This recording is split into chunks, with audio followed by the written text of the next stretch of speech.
Deadpool's world's about to die, so he gets the worst Wolverine from the multiverse to help him save it. Hello everyone, welcome to my review of Deadpool and Wolverine. And Deadpool has finally made it after all these years. He's in the MCU, finally. This is, as people have called it, or at least wanted it to be, the MCU savior. Finally, a good MCU movie. And for anyone wondering, this is a spoiler-free review. I will be uploading a spoiler review in about an hour, so you can watch that one if you want to know spoilers or if you've already seen the movie. But this is just for people who haven't. And then, by the way, I'm going to do that for basically all of my reviews. You'll get a spoiler-free review, and then if I find it necessary or if there's enough stuff for me to talk about, I will upload a spoiler review. And boy, is there enough to talk about in this movie, because let's be honest here, this is not really a spoiler. I will say it. This is Goodbye to Fox. Now, before this movie came out, New Mutants was basically like the last Fox movies, Marvel movie that we had. But now we have Deadpool and Wolverine. And so this is the goodbye to the Fox universe. I mean, as you saw in the trailers or the set shots, either one. But we see like a Fox logo, basically, you know, the dead Fox logo. So yeah, this is the goodbye, but also a welcoming for Deadpool and the Marvel Cinematic Universe to kind of interact with each other. And as you see in the trailer, where when Deadpool gets to the TVA in the background, you see the Avengers scenes, which means yes, it's official, he's in the MCU. So let's just go into this spoiler-free thing with starting to talk about Ryan Reynolds as Deadpool. Man, he's great! This man, I will say this, he was born to play Deadpool. What can I say? You got those actors like Robert Downey Jr. was born to play Iron Man, or Chris Evans as Captain America, let's be honest here. Ryan Reynolds as Deadpool fits into that little category as well.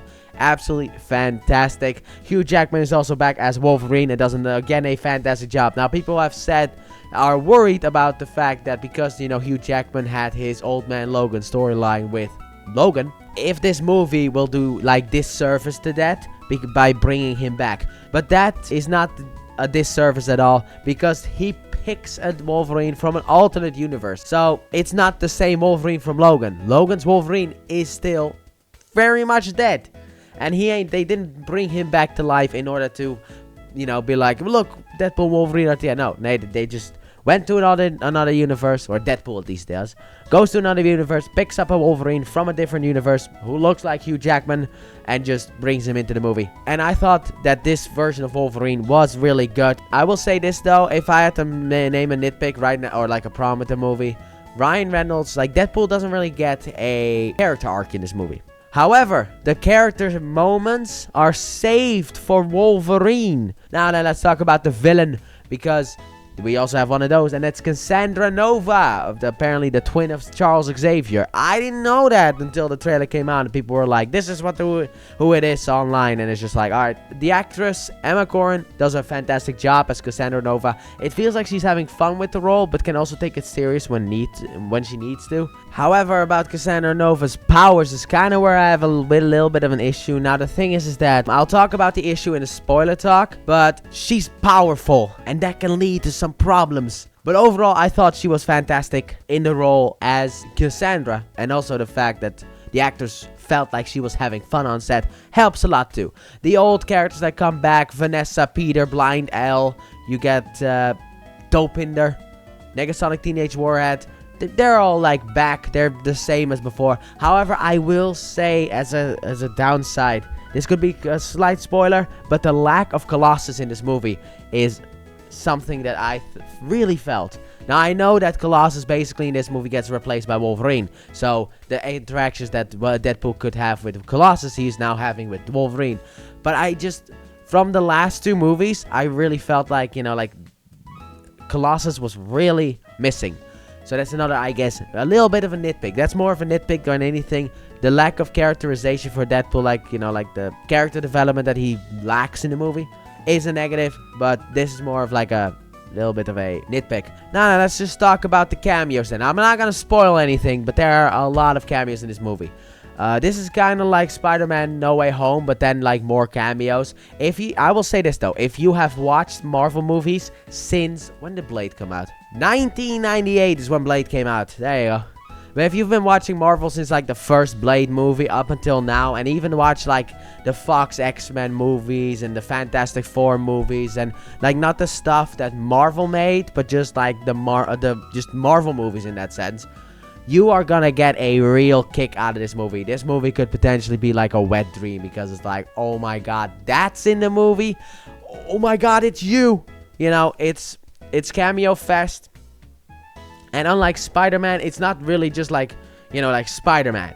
Because like Spider-Man No Way Home just had like the Tobey Maguire and Andrew Garfield Spider-Man plus the villains. This has a lot more to play with, and it does it really well. There are some funny moments, there's some surprise moments, and there's some like, okay, I knew you were in this movie. Still don't get why you're in this movie technically, but I knew you were in this movie. However, the problem was your movie was garbage. So why are you in the movie? But the cameos for me, they did not really take away from the movie, because at the core of the movie, it's still about saving Deadpool's world. It's just that is still the core of the movie. That is still what we're heading towards. But then, like, you know, we get cameo here, cameo there. It's just like, and to be honest, in Deadpool's way, it felt perfect, because Deadpool is the one who can break the fourth wall. I mean, he even talks about like the Marvel movies from back then to right now, and even has some commentary about that, which I like that he actually has commentary about that as well. So like the whole cameo stuff really works. And the next up is because of the fact that this movie is an R-rated movie, but this is also an MCU movie. Is it as R-rated as the previous Deadpool movies? I might even go as far as to say it's more R-rated. It's more R-rated. Alright, if you are worried about blood, don't worry, because people's heads get cut off. You get like arms cut off. It's a whole thing. It's how the movie basically begins. So the R rating is worth it. Alright, so next up, I would like to say Sean Levy and the writers, you all did a fantastic job on this movie. I will say that right now. However, is this movie the Marvel savior that people say that it is? No. No, it's not. And you want to know why it's not? Because it's Deadpool. You can't put the weight of the world on Deadpool's shoulder. That's never gonna really work out, okay? If you're gonna be like, you're gonna watch Deadpool Wolverine and you're gonna be like, Marvel's back.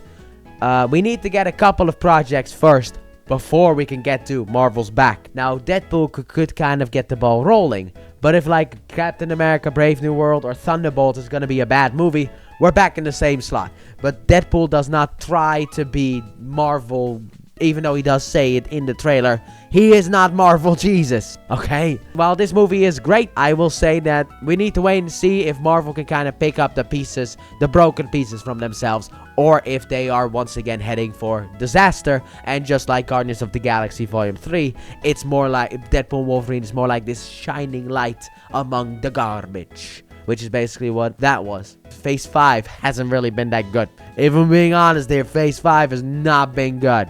Alright, I mean, Guardians of the Galaxy Volume 3 and Deadpool and Wolverine are the only two things that I actually liked from this phase. I mean, the Loki Season 2 as well, but technically that started in Phase 4, so it depends on how you kind of want to spin that one. But those are the only two things that I would actually say are like good things that came out in Phase 5. So without further ado, because I have nothing else to say but spoilers, so we're gonna get to the final verdict before I start spoiling everything. So my final verdict for Deadpool and Wolverine, a movie that I personally was very excited about. I gotta give it a 9 out of 10. While the movie is not perfect, you know, like it will be, I will say this though, I will make a prediction right now. It is going to be one of those movies where on Twitter, in a couple of months, maybe even just next year, you're gonna see people just hate on this movie because it's got cameos in it. Kind of like Spider-Man No Way Home, which is a fantastic movie, but people just bog it down to it's just cameo fest. It's not. There's a lot more heart to it than that. And that's gonna happen to this movie as well, sadly enough. This movie doesn't necessarily have a story, but I like how it adds freedom to the movie, and it's not really a movie that really needs a story. It's just like, we need to save Deadpool's world. If we get that done by the end of the movie, we're golden. That's why it's a 9 out of 10. However, I will say this though, for me personally, while this is not objectively the best Deadpool movie, because of the fact that the first one was made with a lot more like care, I will say this is my favorite Deadpool movie so far. I mean, it could also just be like, you know, the honeymoon phase where it's like, oh my god, it's the new thing, so I love it immediately. And then in like a couple of months, I don't like it anymore. But the thing is, I need to wait a couple of months before I can rewatch it. So this thing will still be at the top for me. But anyway, so like I said, 9 out of 10. Highly recommended you go out to see this in theaters. But don't bring your kids because it's still R-rated. And I'll see you guys next up for my Deadpool and Wolverine spoiler video, where I just talk some spoilers, and hopefully you guys will join me for that one. Now comment down below, tell me below what your thoughts are on Deadpool Wolverine. Did you like the movie? Did you not like the movie? And please, I know people are potentially not gonna listen, but please save the spoilers for the spoiler review. Alright, don't put spoilers in this video, put it in the spoiler video, because the spoiler video is, well, the spoiler video. But with that being said, thank you all so very much for watching, and I do hope you guys have enjoyed. And if you did, please like button, subscribe if you're new or have not done so already, turn on notifications, and don't forget to check out the Let's Play channel, linked in the description and at the end of the video. And like I said, in about an hour or so, I'll see you guys for the spoiler video. Bye!